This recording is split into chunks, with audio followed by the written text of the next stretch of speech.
केशव दास जी की व्यवस्था इतनी उचित नहीं थी कि वो संत सेवा कर सकते हैं, लेकिन कथा में सुन लिया तो मन बना लिया कि अब सेवा मुझे करनी है, और पत्नी का साथ लेकर के जो भी धन कमाते थे उससे बढ़िया प्रसादी बनाते, संतों को निमंत्रण देते, घर पर संत आते, प्रसाद पाते। भगवान की दया से इतना ही प्रसाद बनता कि संत जन पा लेते, उनके लिए नहीं बच पाता था। तो दोनों क्या करते, जो संतों की शीत प्रसादी होती थी उसी को इकट्ठा करते, उसी को पा लेते।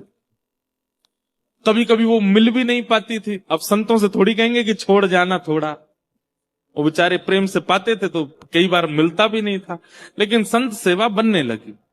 तो केशवदास जी सेवा करते थे। अब धीरे धीरे क्या हुआ, उनका धन जो था खत्म होने लगा, अब सेवा के लिए धन नहीं बचा। उन्होंने कर्जा लेने का मन बनाया कि मैं कर्जा ले लेता हूं, संत सेवा नहीं छूटनी चाहिए।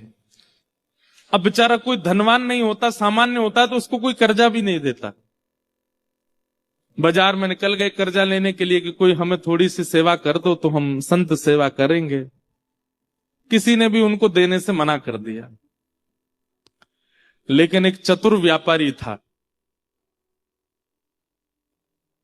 जब ये गए उसके पास, बोले आप जो कहेंगे हम ब्याज सहित आपको वापस कर देंगे, हमें थोड़ा सा धन दे दो, संत सेवा करनी है। तो व्यापारी ने कहा ठीक है हम दे देंगे तुमको धन, लेकिन बदले में हमको ब्याज सहित धन नहीं चाहिए, एक सेवा कर दो हमारी। ये तो नाचने लगे, बोले आप जो कहोगे सो करूंगा।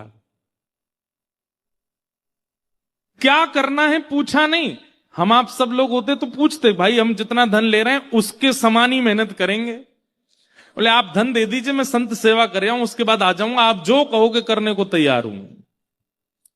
धन दे दिया, संत सेवा हो गई। संत सेवा करने के बाद पत्नी से कह दिया देखो अब अगले 1 हफ्ते के लिए हमारे पास में खूब संपत्ति आ गई है, अब तुम चिंता मत करो, संतों की सेवा पर मैं किसी को कर्जा चुकाने जा रहा हूं। तो कर्जा कैसे चुकाओगे, आप धन तो है नहीं। बोले वो सेवा करनी है, उसी से चुक जाएगा।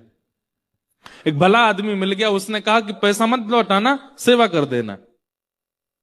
केशवदास जी लौट करके गए उसके पास, बोले भैया बताइए क्या सेवा करनी।